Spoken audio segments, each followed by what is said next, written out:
You just heard, I'm Martha. I'm going to be beginning the training. About halfway through, I will hand things over to my colleague Anthony to cover the second half of the training.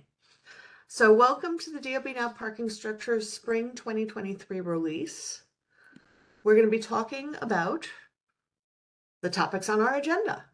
I'm going to start with an introduction to parking structures, and we'll be talking about periodic inspection of parking structures. There's 4 types of these: initial, amended, subsequent to change status, and subsequent to change repair timeframe.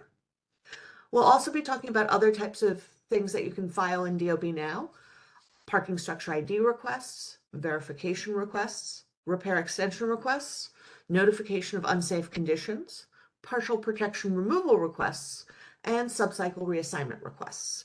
So for all of this, we're going to start out with some of the concepts.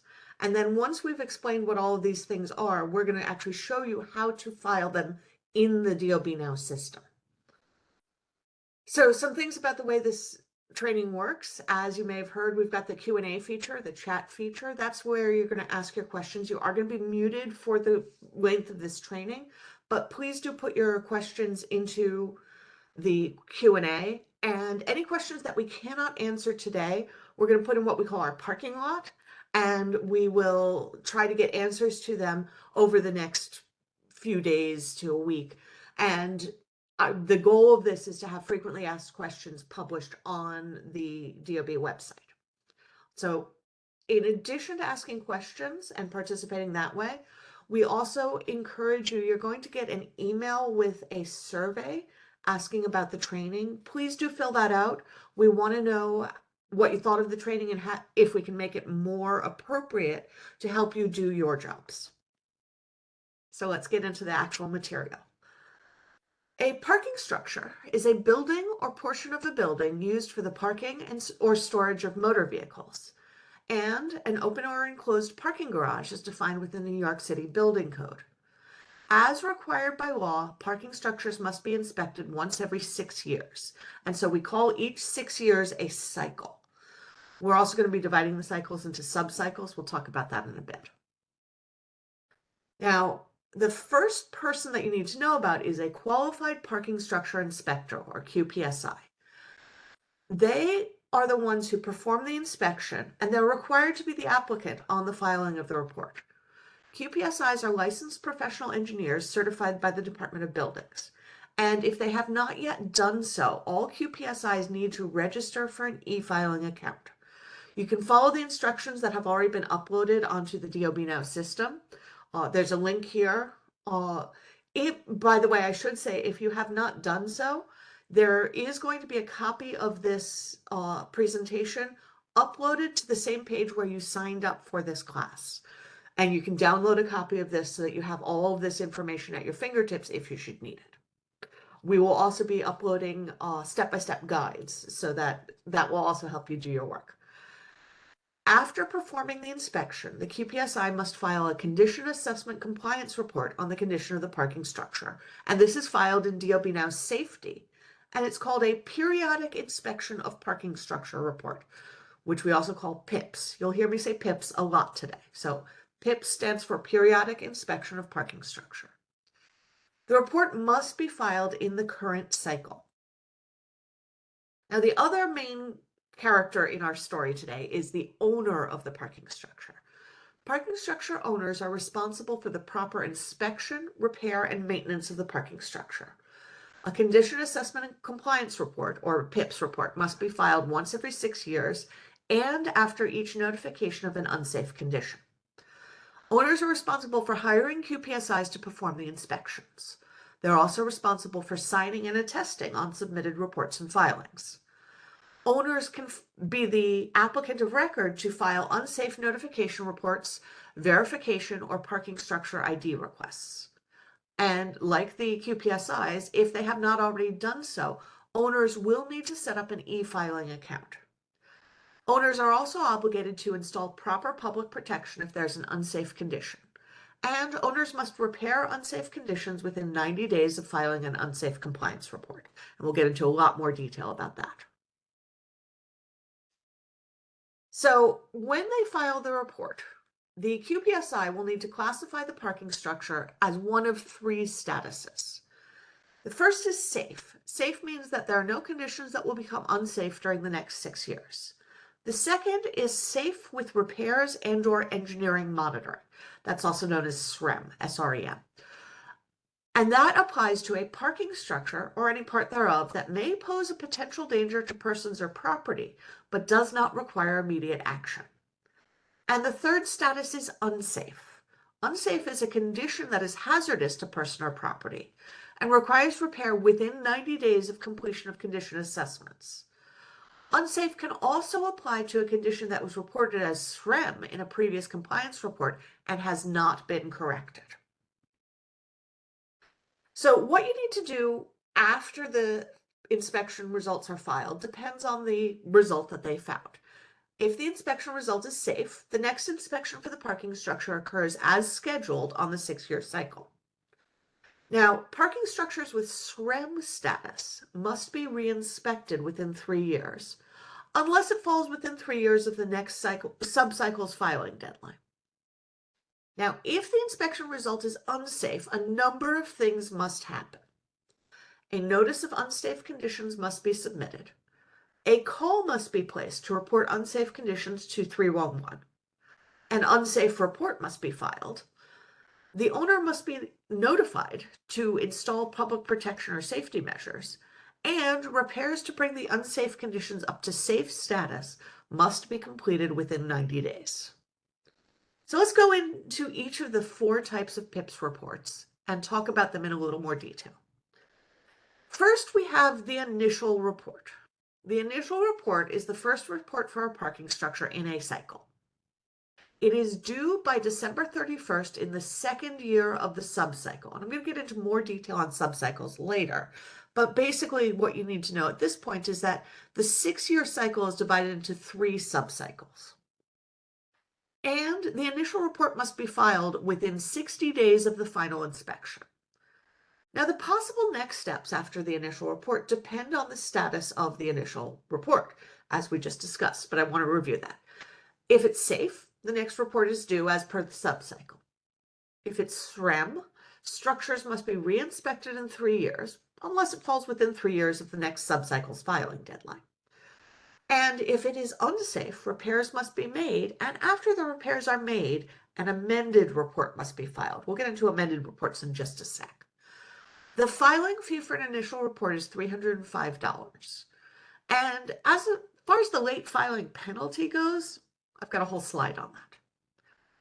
So the initial PIPS report late filing, the civil penalty is $1,000 per month if it's not filed by the subcycle end date. If you do not file your initial PIPS report at all, it's $5,000 per year until the date an acceptable initial PIPS report is filed. Now, if you file your initial PIPS report and it's rejected, you have 45 days to file an updated report. If you miss that deadline, the civil penalty will be $1,000 per month plus $5,000 per year until an acceptable report is filed. Now, if you file an initial PIPS report and you're told that it's incomplete, you have 5 days to complete it.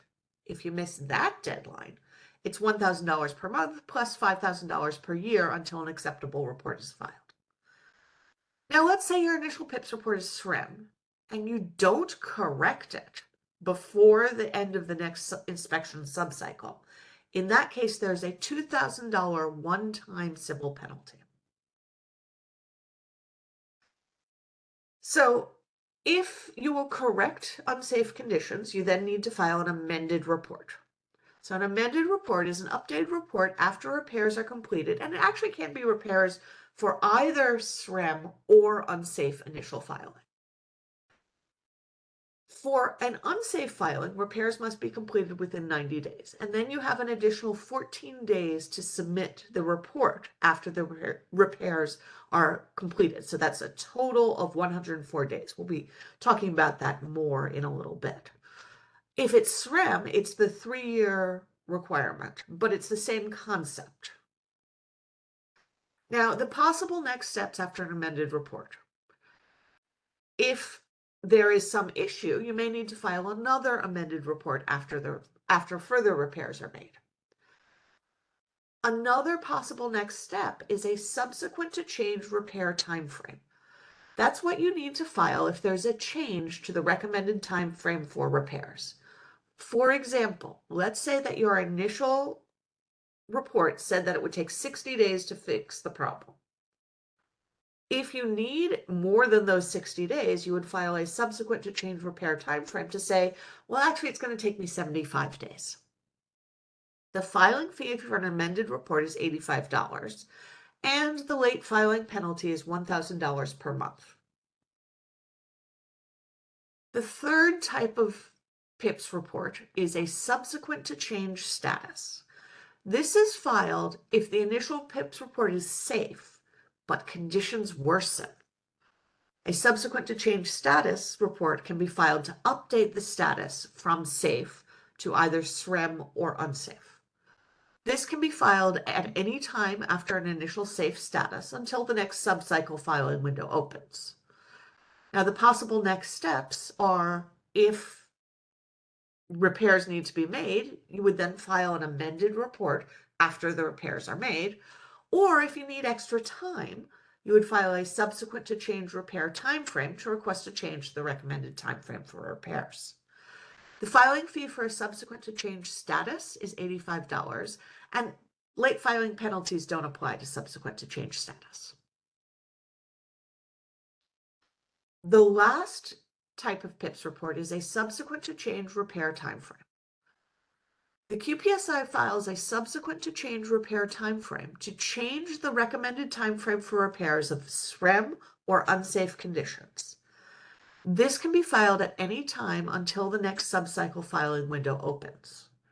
And the possible next steps may be an amended report can be filed once repairs are complete, or it's possible that you may file a repair extension request to allow extra time beyond the original repair completion date. And we'll be talking about this more later. One of the things you'll see as we go is we often introduce concepts and then go into more detail once we're done introducing them. The filing fee for a subsequent to change repair timeframe is $85, and the late filing penalty is $1,000 per month. Now, in addition to the fees I've already discussed, there are potentially refiling fees, but they only come up after a couple of rounds. So let's say you file your initial PIPS report and it's $305 for that submission. By the way, I should mention that refiling fees do not apply if it is a nonprofit owner, either government or a nonprofit organization. Let's say that first submission is rejected by DOB. If you need to resubmit the first resubmission, the second submission is free. If that second one gets rejected, the third submission is free. But if that third one was rejected, then on the fourth submission, you're going to need to pay that initial $305 again. Same thing applies to amended reports and subsequent reports. Doesn't apply to repair extension requests because those work differently. So I talked about subsequent to change repair timeframe, but I want to go into a little more detail right now. A subsequent to change repair timeframe PIPS report may be filed if the repairs identified in an unsafe or SREM report are going to take longer than expected. In the subsequent report, applicants must explain the new repair timeframe and request an extension of the repair date. A subsequent to change status report indicating revised conditions may be filed within a 6-year report filing cycle to change a building's filing status for that cycle. Subsequent to change status reports can only be filed after a safe report has been filed and accepted by DOB. If the subsequent to change status report is unsafe, the owner must make repairs within 90 days, same as the requirement for initial unsafe reports. Now, in order to do these filings, you're going to need to understand parking structure IDs and the inspection cycle. Parking structure IDs first. These are really straightforward. A parking structure ID is an identifier used by the DOB parking structures unit and it identifies that particular parking structure. There can be more than one parking structure ID associated with a single building.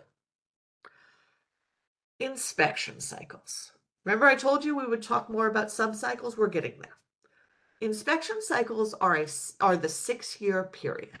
Cycle 1 began January 1st, 2022 and runs through December 31st, 2027.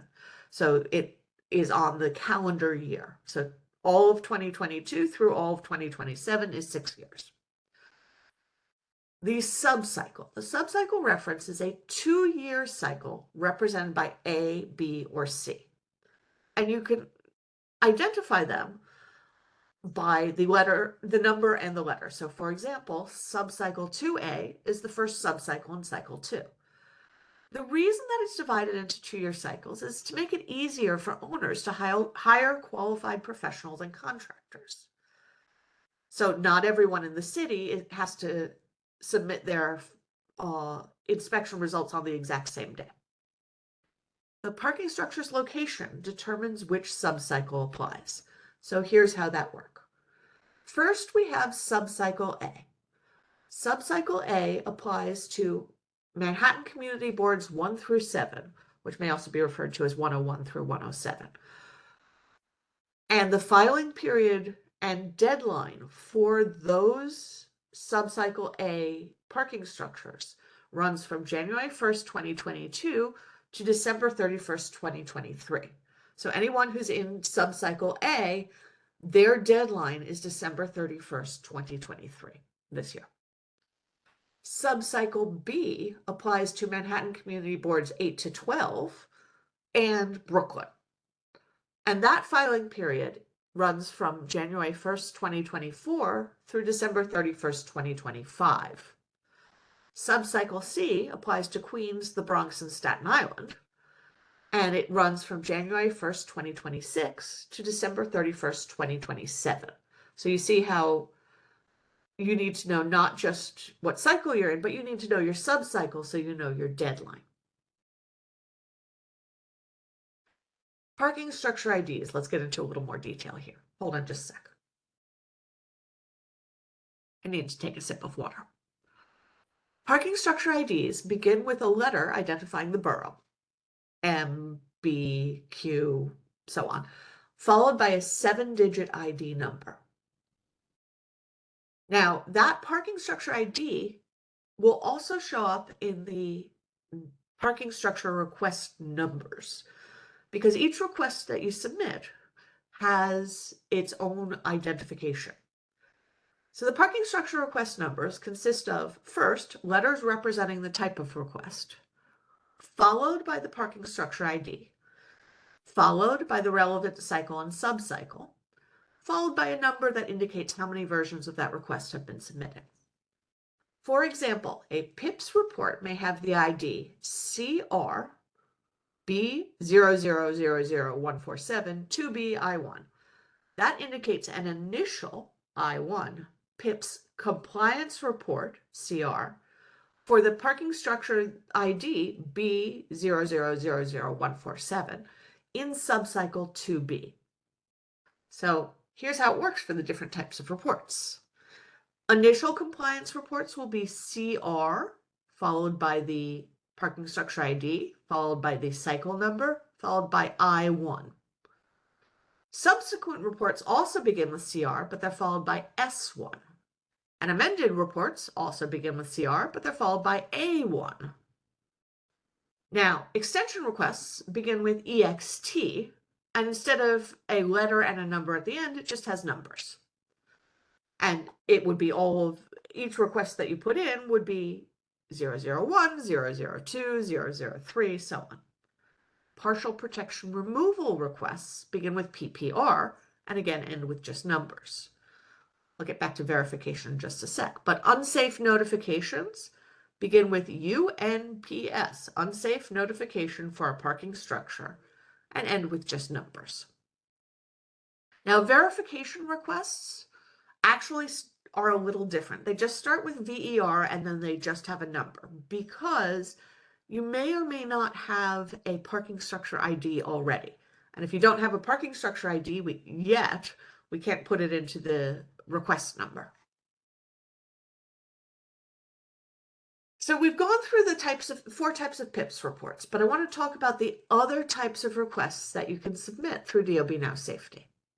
That includes parking structure ID requests, verification requests, repair extension requests, unsafe notifications, partial protection removal requests, and subcycle reassignment requests. So let's explain what each of these are.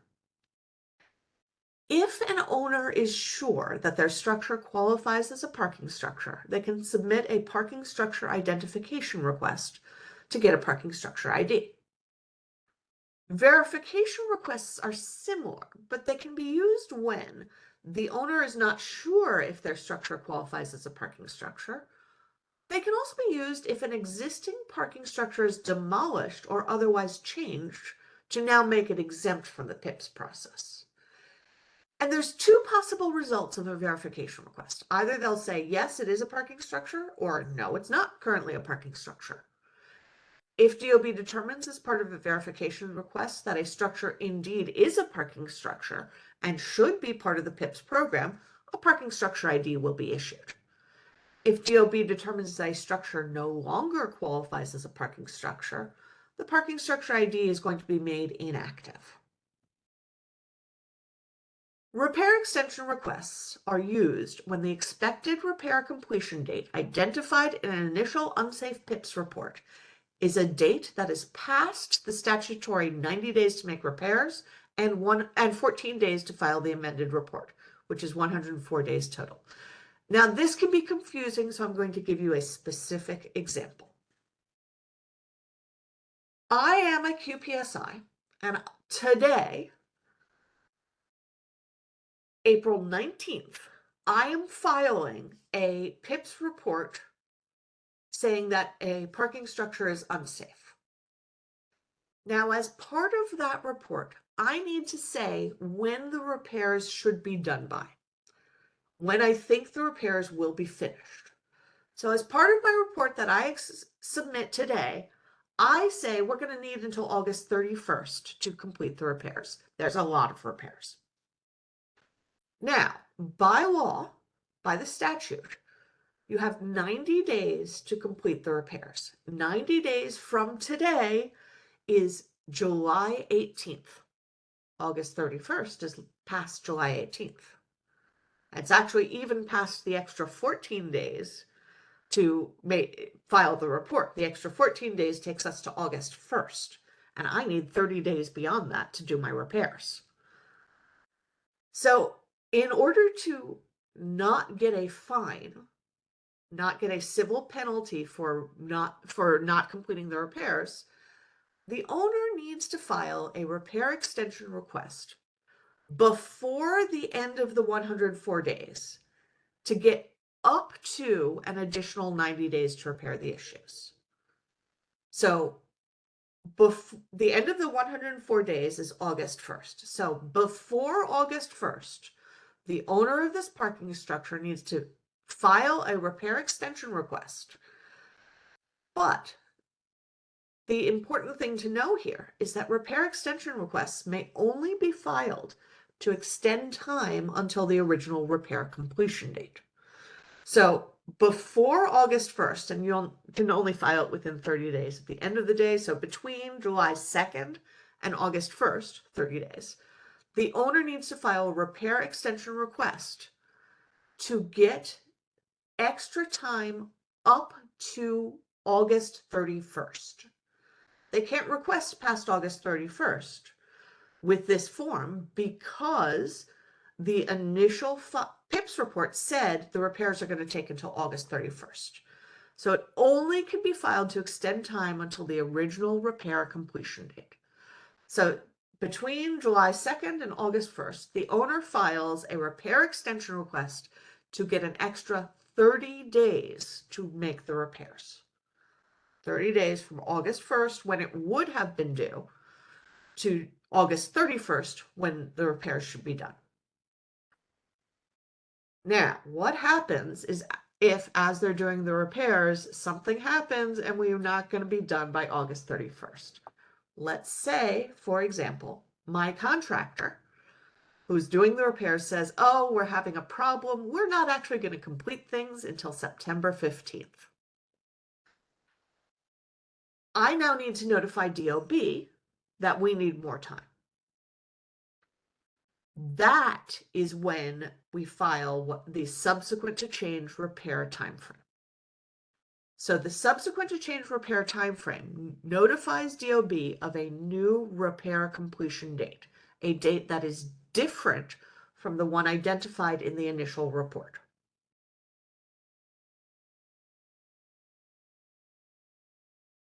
So let's talk about our other types of parking structure requests. If the condition of a parking structure deteriorates, the owner, a design professional, or a QPSI must file an unsafe notification to make DOB aware of the need for repairs. Incidentally, this does not have to be a design professional who is doing work on that parking structure. It can be a professional engineer who happens to park there and goes, oh, wait, this doesn't look safe.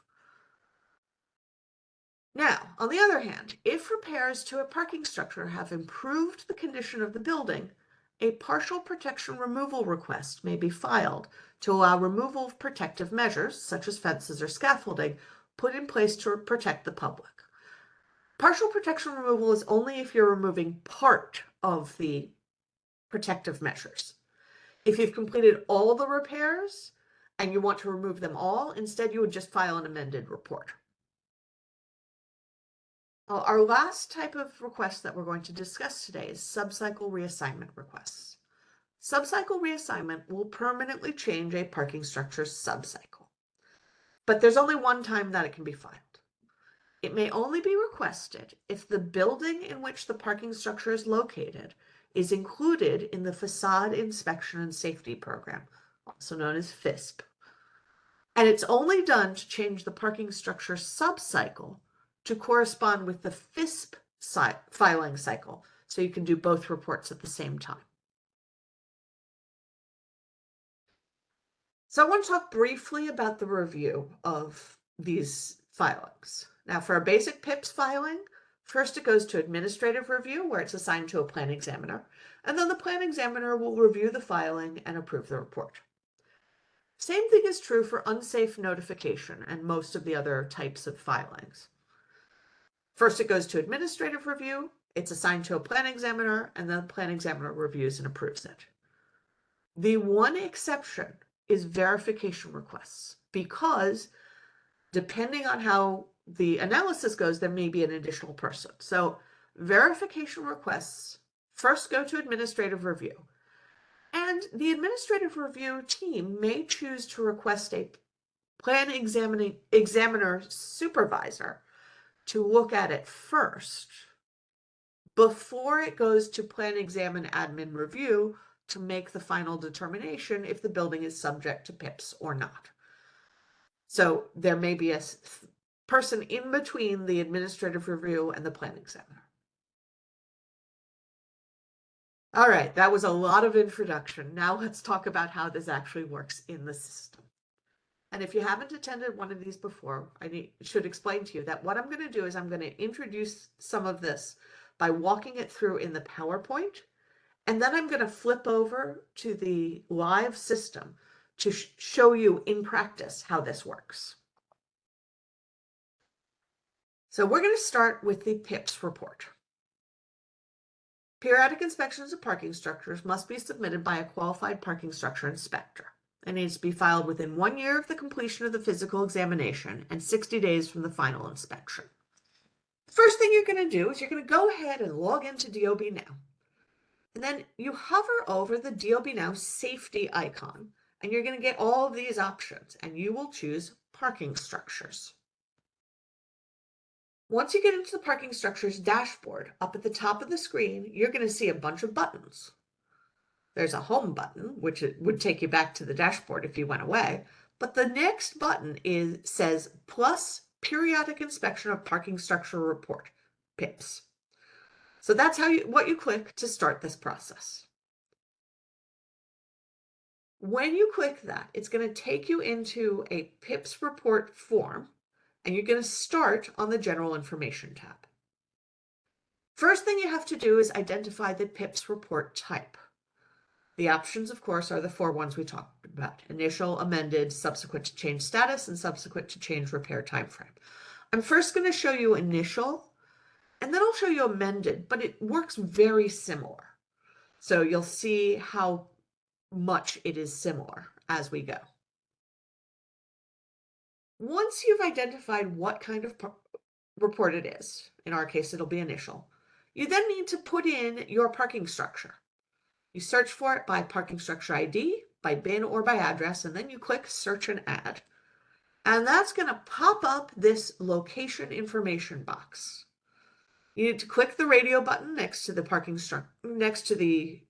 relevant parking structure, and then you'll click add. And once you do that, some information is going to autofill. It'll autofill the report cycle and subcycle and all of the parking structure information. So let me show you this far.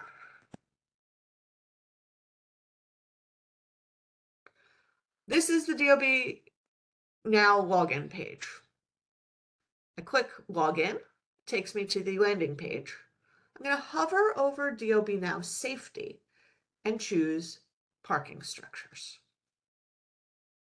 And from here, I'm going to click on Plus Periodic Inspection of Parking Structure Report. Takes me into the General Information tab, and I'm going to identify this as an initial parking PIPS report. And then I'm going to enter my parking structure ID. So in this particular case, I'm going to do M0001247. I click search and add. This is the correct one, but if I'm not sure, I can always click this and see all the details. I select it and click add. And it fills in the filing information and the parking structure location information. Now next, we're going to need to enter the information for the QPSI, the property owner, and if there is one, I would enter an owner representative. Now, there is an important point to note here. For all PIPS reports and filings, the submitted property owner information must match the owner information recorded with the Department of Finance. If it doesn't match, the owner may need to update their profile in e-filing so it does match. So we'll fill in the information about the QPSI and about the owner, and then there is a section called Parking Structure Characteristics. And there will be questions that will ask about the building type, open, partially open, or enclosed, the occupancy type, the material type, the number of vehicle parking spaces, whether less than 50% of the building occupancy is parking, the number of spaces that are EV ready, and the number of spaces with EV chargers. And after that, we're going to click Save. So I'm going to show that to you.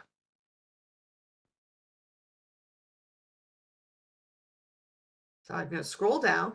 And because I am the one that logged in and created this, it assumes that I am the QPSI, which is correct. I am a QPSI. Or at least in this case, I am. I enter my business name, and in this particular case, I did not put my mobile phone number in when I created my e-filing account, so I need to enter it. And then I need to enter the property owner information.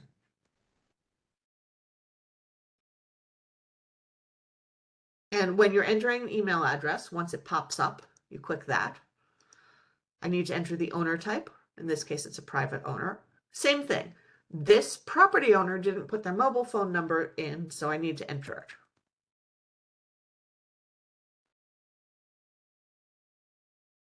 There's no owner representative in this case, so I'm not going to fill that out, but it would work very much the same. And then I need to enter my parking structure characteristics. So I'm going to say that this is an open building. It is parking only. Material type is cast in place concrete. There are 100 parking spaces. 10 of them are EV ready, and 10 of them currently have EV chargers. And in this case, because I said that the building is parking only, it's more than 50% of the building occupancy is parking. It's 100%. So once I do that, I click Save. And you'll notice as soon as I click save, I get a status bar up here showing me the process that it will go through. And I get a request number, CR for compliance report, for this parking structure ID, M0001247, in cycle 1B, and it's I1 because it's an initial report. Once you've done that, you can start going into the next tabs. The second tab is the inspection details tab, and that's where the QPSI enters everything, all the details of the report, everything, including things like what the actual structure status is, whether it's safe, SREM, or unsafe. Executive summary details, if there were any subcontractors or consultants that were involved in the assessment. There's also going to be a thing where you need to enter the date or dates that inspections were done. And you can enter more than one, and I'll show that to you.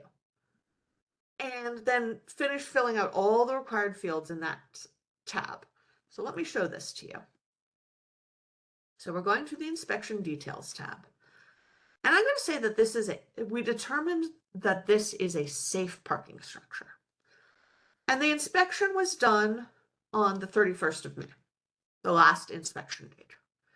I then enter information about the general description, the scope of the inspection, the summary of findings. I'm not going to fill these all in. I'm just showing them to you. Conclusions and recommendations, so on and so forth, through all of these things. If there were any contractors that were involved, we enter them here.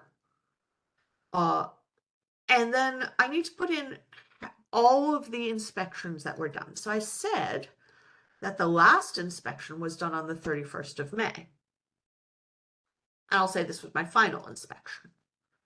But there was actually another inspection. Sorry, 31st of March, not May. It's not May yet. There's another inspection that was done on the 15th of March. And we'll just call that the initial inspection for the sake of argument. And now you can see that there are 2 inspections listed here. You can list as many as you need.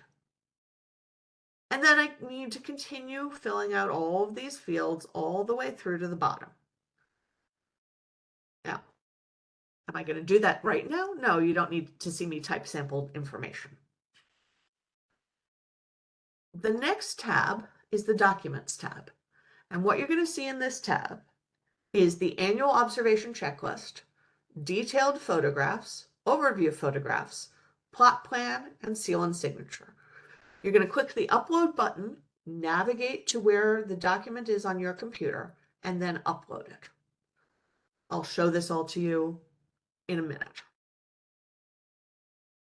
The last tab is the Statements and Signatures tab, and both the QPSI and the owner are required to attest, and they do so by clicking the checkbox.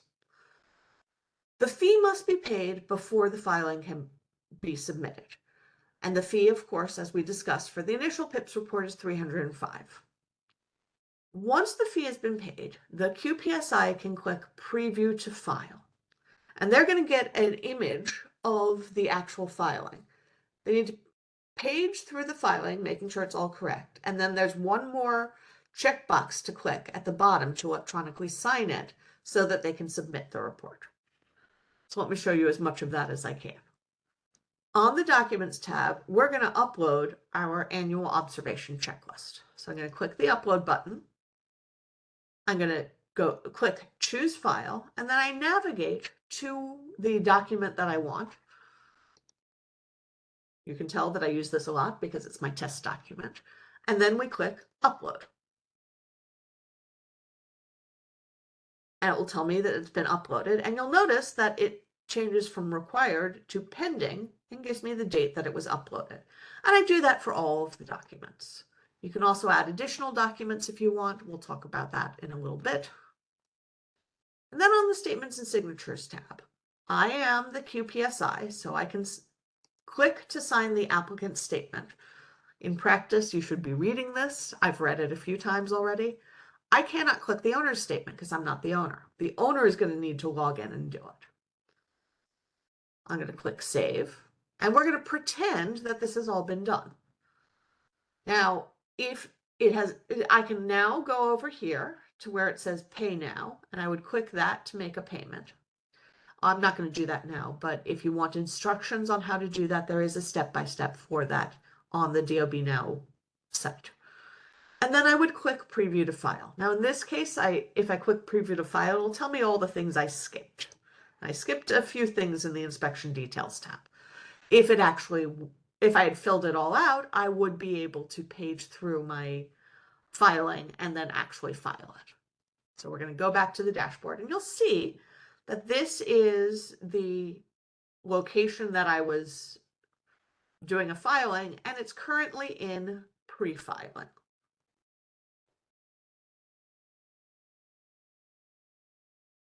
Now let's talk about amended filings. There are two ways to start an amended filing. The first is you can go through the exact same process we just did, where you click the button, say that it's in the drop-down that it's an amended filing, and then search for the parking structure ID. The other way that you can do it is by going to the filing in the dashboard and clicking on the Select Action drop-down. Now, amended filings can be filed on SREM or unsafe initial PIPs reports. Now, if there have been multiple reports, the amended filing also always needs to be filed on the most recent report. Now, let me show you exactly how that looks. Now, I could click up here on this button to file an amended report, but I have this filing, which was an unsafe filing. I'm going to click on the Select Action drop-down, and I can choose Amended. You can also, by the way, from here choose Repair Extension Request or Subsequent to Change Repair Timeframe. But for now, I'm going to choose Amended. And you'll notice I don't need to identify either that it's amended or what parking structure it is, because it was already there. The system knows that I was filing an amended report on this particular parking structure.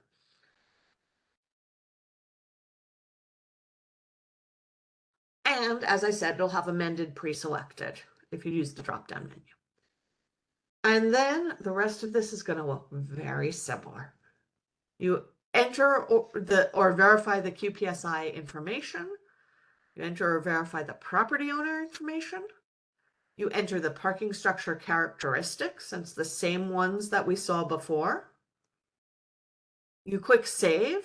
You go to the Inspection Details tab. It's the same thing that we saw before. You enter all the information. You click Save. You go to the Documents tab. Again, same documents.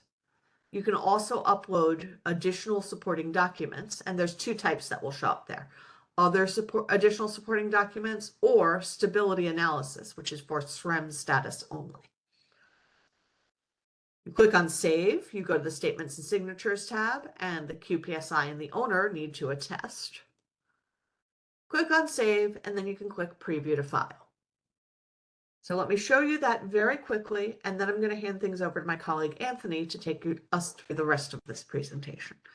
So I would need to check all of this information for the QPSI.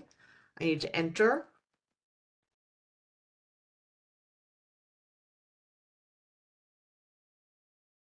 the owner information. I need to enter the mobile phone numbers.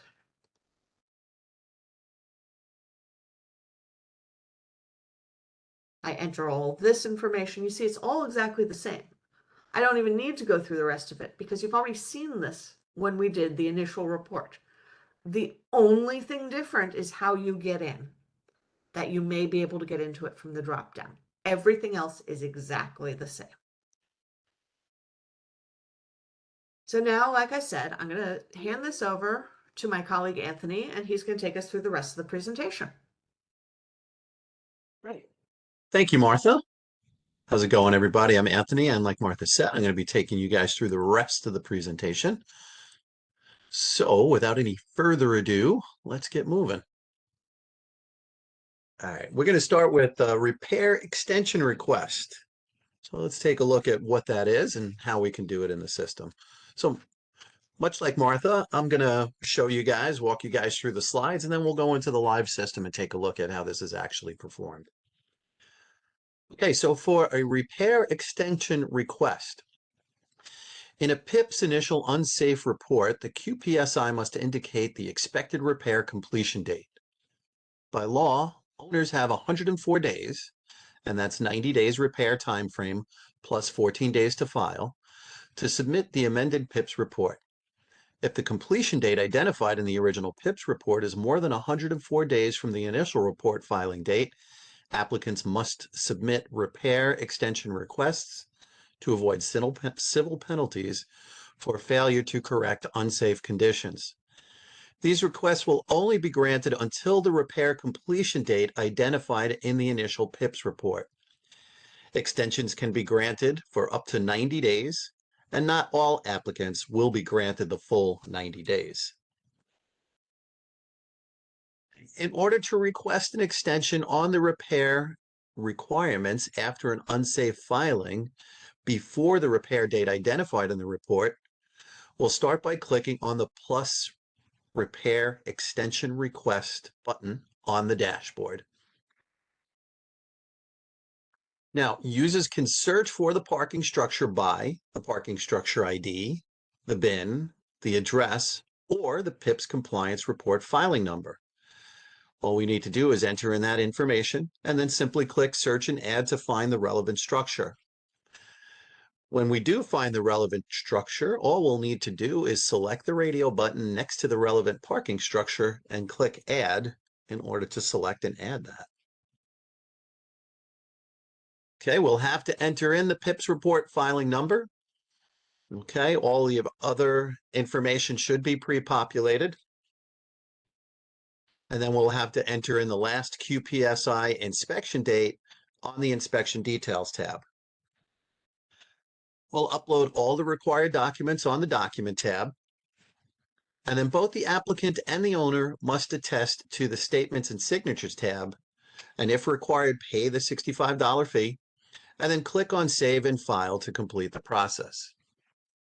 Okay, now this one, I'm not going to be demoing, guys, because we just don't have a filing set up for it, but all of the other exercises that we're going to be doing are going to be almost identical. So you'll be able to see this whole process and how it works pretty much over and over again with all the remaining exercises that we have. So let's jump on to a parking structure ID request. Now, all of these other exercises I'll be able to demo. And again, there's similarities between all of them. I think once I get through the first two, you guys are going to see almost each one is identical. So a parking structure ID request. So if a parking structure does not currently have a parking structure ID, the owner or a qualified parking structure inspector, the QPSI, must request that the DOB assign an ID number. From the Request button, we'll select the Parking Structure ID request. We'll begin by entering general information on the location of the parking structure house, house number, street name, borough, and bin.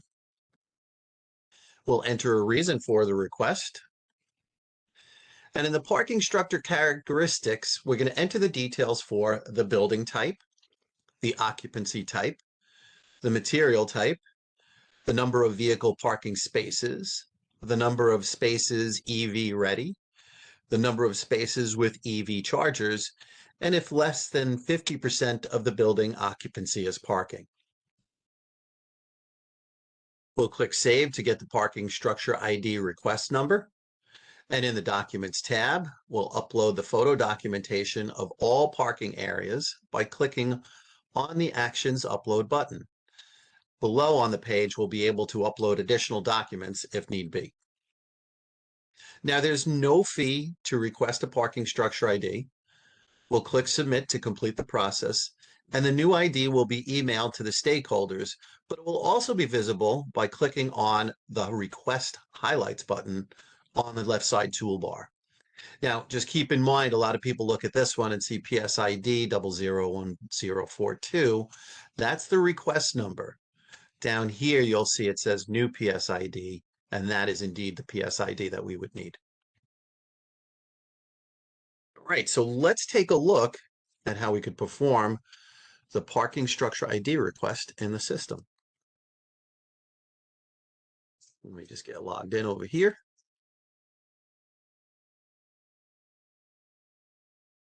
And away we go. So over here on the requests button, we're going to hit parking structure ID request. Now we're going to get going over here with the information that we want. And I believe I have this guy here. We're going to use 8 Spruce Street in Manhattan.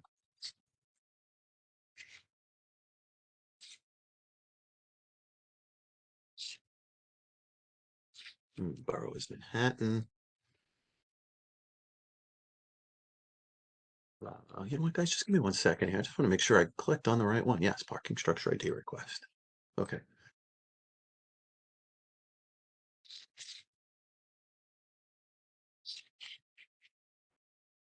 Okay, and the borough is going to be in Manhattan. And the bin is, let me see, what did I have my bin in here? Here. Boom. And away we go. Now I'm just going to enter in my reason for request. I'm just going to say reason for request.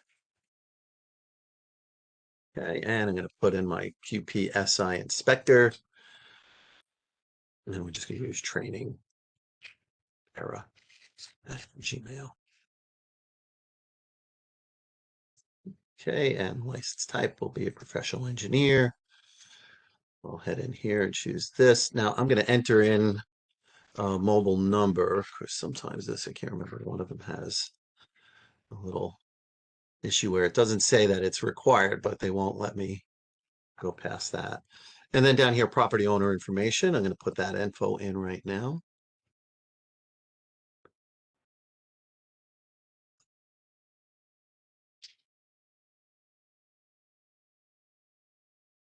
There we go. And owner type, we'll choose NYCHA. And we'll get this in here. Alrighty, and for building type, I'm going to say that this is open and it's parking only. We're going to use cast in place concrete. And I'm going to say that the whole building is, no, less than the building is occupancy as parking. I'm going to say, no, we want the whole building to be parking. And there's going to be 300 spots in there. And 10 of them are going to be for electric vehicles. And 10 of them will have EV chargers. Now all I need to do is save this up. Okay. Head over here to the Documents tab. Upload my document. We'll hit Choose File. And then upload that. Okay, and down here is where we can add additional supporting documents if we wanted to. And now we could come over here and hit Save. And then we'd be ready to hit Preview to File. All right, we're going to click through to the last page. And then down at the bottom, let me scroll all the way down so we can get to the button. We're going to check our checkbox, and then we're going to go ahead and file.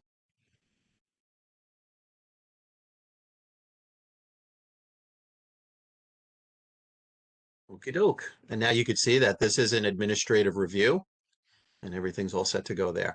Now, if we want to come over here to the Request Highlights tab again, this is where we could see, well, we don't have it yet. Let's see if we head over here to this one right here. Wait a minute, I'm on the wrong tab. So that was partial protection. Here we go. Here's the one we just chose. And if we want, we could double click this, hit OK. And if we head over here to Request Highlights, we could see our parking structure ID is right over here. Okay. So I'm going to jump back into the presentation and we are going to move on. All right, we're going to take a look at a verification request next. A verification request is filed to determine whether a parking structure is subject to DOB compliance. If a parking structure was demolished or changed, a verification request may be submitted to remove the parking structure from the parking structure inspection process. The form can be completed by a QPSI or owner. So from the same request menu, we're just going to choose plus verification this time.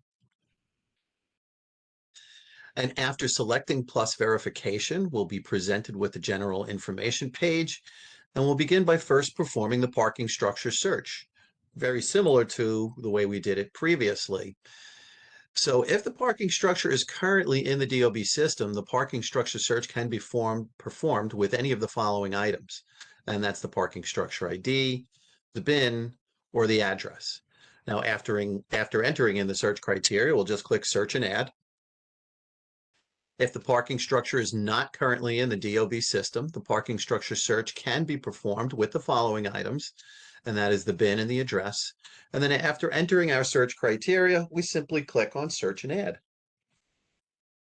Okay, same thing we did before. After we hit search and add, it's going to come back with some results.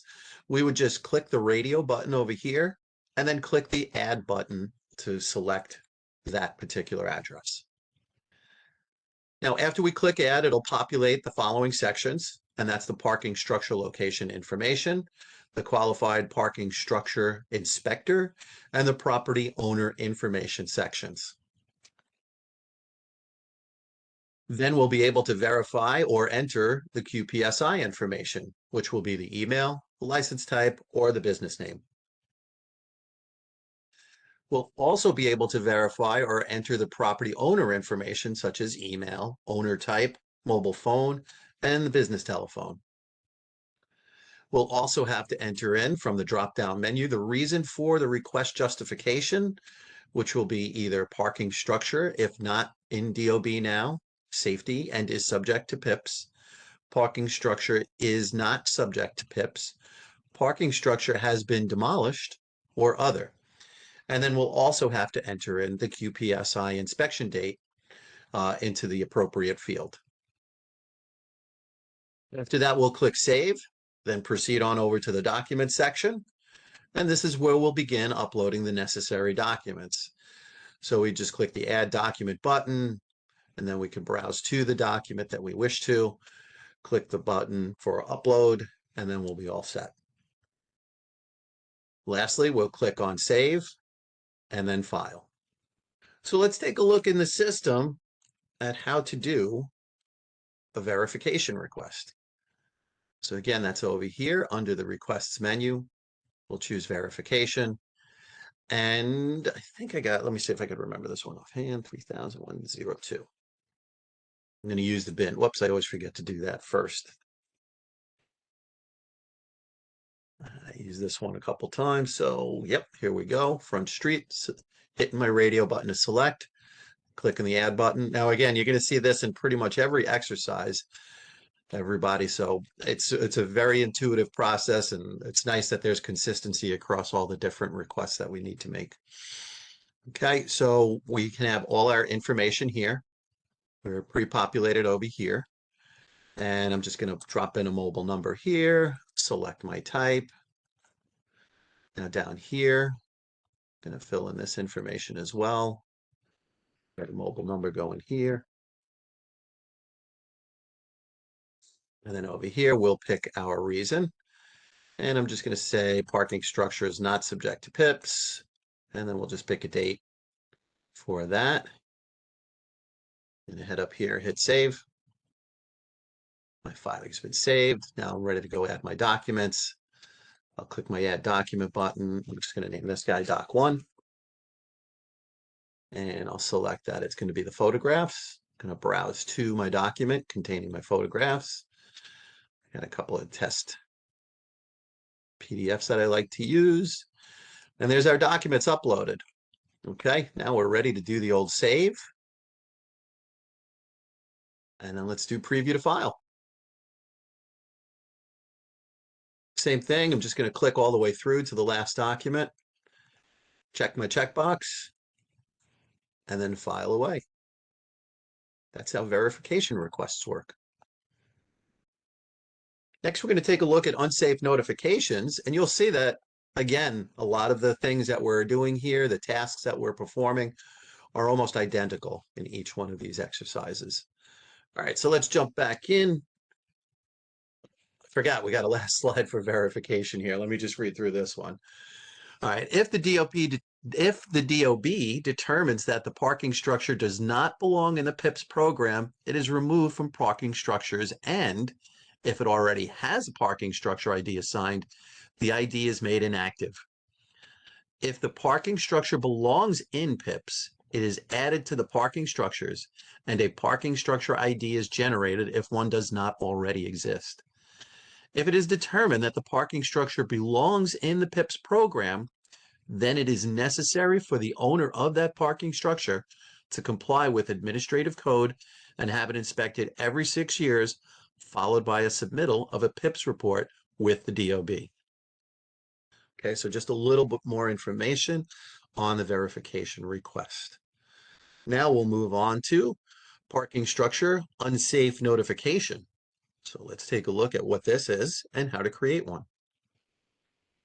So these can be submitted by the QPSI, the owner, or a design professional, either a PE or an RA, in cases where a parking structure changes in ways to make the structure unsafe. From the DOB Now Safety dashboard for parking structure, we simply click on Unsafe Notification. After clicking the plus Unsafe Notification button, we'll be brought to the filing screen. Very similar to the filing screen you saw before, where we could search for either the parking structure ID, the bin, or the address, and then we hit click, search, and add. And very similar to the exercise we just saw, we would click the radio button and then choose add. If we want to, we can actually click the little chevron arrow over here to expand it so we could see all the location information for it. And again, it's clicking the radio button and then clicking the add button to begin the process. On the inspection details tab, we'll enter in the necessary notification details. On the required documents section, we'll upload all the necessary documents. And then lastly, we have additional supporting documents on this guy as well. So we could just scroll down. Those are for the required documents. Scroll down a little bit, and then we'd be able to add the additional supporting documents. And then lastly, we would just click the checkbox to attest, and then move on to save and file. Now, an unsafe notification is only the first step. In addition, the QPSI or owner must call 311 to report the unsafe conditions, file a PIPS report of the unsafe status, notify the owner to install public protections and safety measures, and bring the parking structure up to code within 90 days. Okay, so let's take a look at how to do an unsafe notification in the system. Whoopsie. Let's keep that full, and let's just tab over here. And let me head back on out to unsafe notification. All right, I'm going to use that same bin I used before.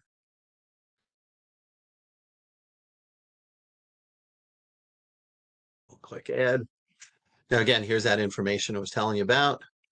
And we got all our info here. So let me just populate it a little bit more. I always put this one in because sometimes, even though it doesn't have the red asterisk indicating it's a required field, with some of these guys,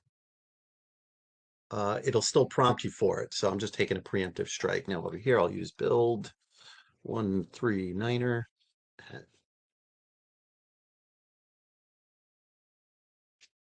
Whoops.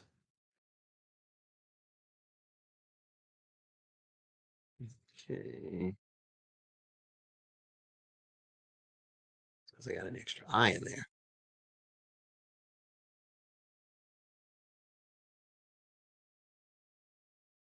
And now I forgot my one.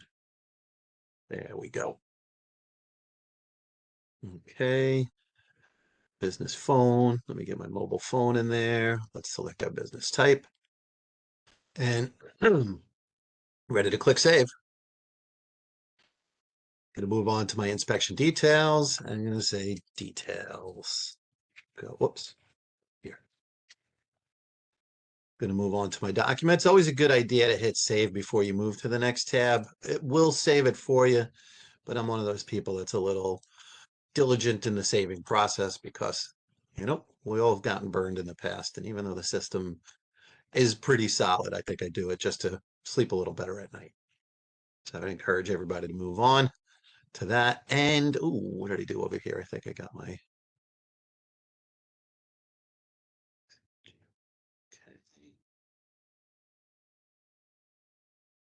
Let me try this one.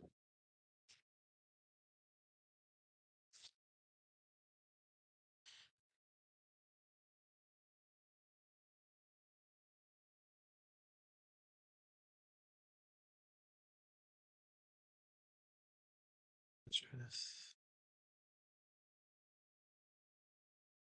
All right, there we go. I just had the wrong owner in. And then we could save this up.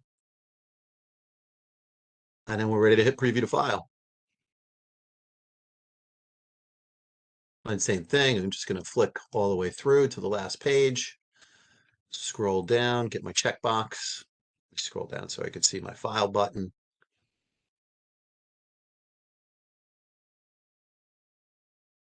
And come back, we should be at administrative review, which we are. And voila, that is your unsafe notification. All right, just head back out to the dashboard. And let's jump back into PowerPoint. And next up, we're going to take a look at a partial protection removal request.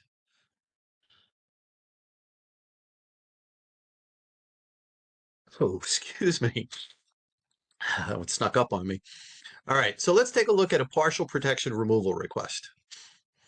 So a partial protection removal request is submitted by the QPSI to request permission to remove a portion of the public protection after repairs have been made to those areas. If all repairs have been completed, do not use that option. Instead, you'll file an amended PIPS report. So to begin a partial protection removal, we'll just head over to the requests drop-down menu and we'll choose plus partial protection removal. Looks familiar, a little deja vu. Same thing. We're going to search for our object, either by the parking structure ID, the bin, or the address. And then we'll click search and add. Same thing, we'll check the radio button, then click add in order to select and add that information to the filing. That'll populate the following sections, and that is the parking structure location information, qualified parking structure inspector, and property owner information sections. We'll then be able to verify the QPSI by the email, license type, and the business name. We'll also be able to verify the property owner information such as email and owner type. And then we'll click on Save, proceed on to the Inspection Details tab, fill in the reason for request justification and the QPSI inspection date. And then we'll click on Save and then proceed to the Documents tab. Very much like we did earlier, we'll upload all the necessary documents. And below this section is also the additional supporting documentation section where we could upload additional ones. But in the required documents section, we'll be required to upload the following: before and after pictures, the building ID and address, a justification, and the plot plan / site plan. Okay, additional supporting documents may also be added. Then we'll click on Save and proceed to the Statements and Signatures tab. And then lastly, we'll click to checkbox to attest to the information provided. All right, so let's take a look at how to create a partial protection order. Right over here, request menu, and partial protection removal is what I meant to say before. I'm going to go with my bin again. Search and add. There's my ad. And moving on. There's my information. To pick my business type. Put in a mobile phone. Over here, I'm going to choose my owner type. Again, add my mobile phone. Let's hit the old save button. And now we're ready to head on over to do the rest of what we got to do. Put this here. And I'm just going to say reason. Okay, I'll head over. Let me hit save first. Practice what I preach. And then documents. Now, I'm not going to upload all the documents, guys. I think you can understand the process here. It's very simple. We would just need to upload all the necessary documents, like I mentioned before.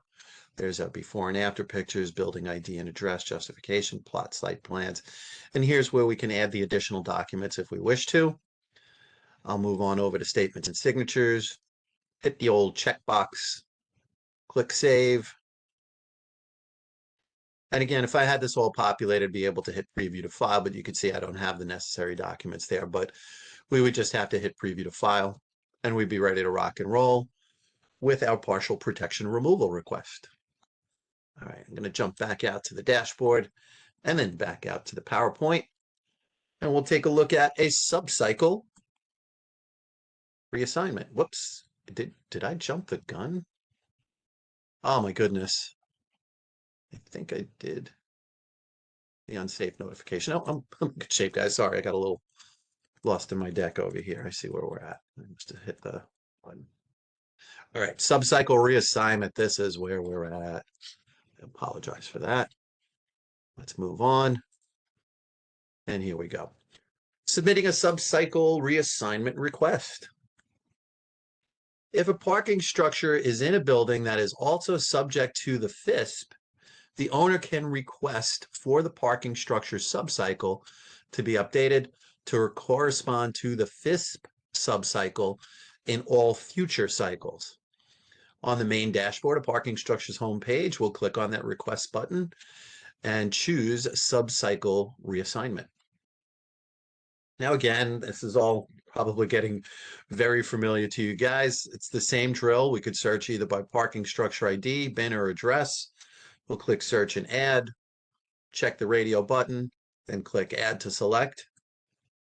And then under the reassignment request details section, we'll enter in the reason for reassignment in the text fields and choose the requested subcycle from the reassignment to subcycle dropdown menu. Under the property owner information section, we'll fill in all the appropriate information if not automatically filled. Under the qualified parking structure inspector section, we will fill in the appropriate information if it is not auto-filled. We'll click save, and then we'll click OK to complete the process. All right, so let's take a look at how that's done. And here's the request drop down. And we're going to choose subcycle reassignment. And I'm going to search for by the bin. I'm going to use my old bin. I like how some of the fields remember. All right, let's hit search and add. Radio button, add, and there's our baby. Now down below, we're just going to choose the subcycle, reassignment to subcycle 1A. And over here under the comment section, I'm just going to type in comment. All right, gonna hit save. Whoops, I guess I'm missing some info. Oh yeah, geez, look at this. I forgot to go all the way down. Shame on me.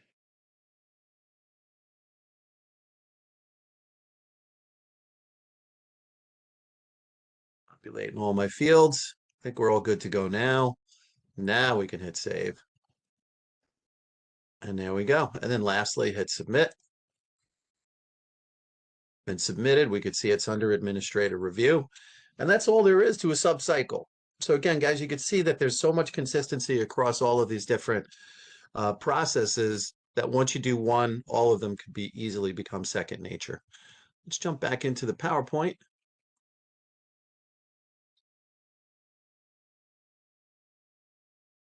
Okay, after we click the submit button and then click OK to complete the process, we can see that it is now under administrative review. And that is the last step in the subcycle reassignment. So that brings us here, and I'd like to say thank you for your time and attention today. And let's open up the floor for questions. Who out there has some questions?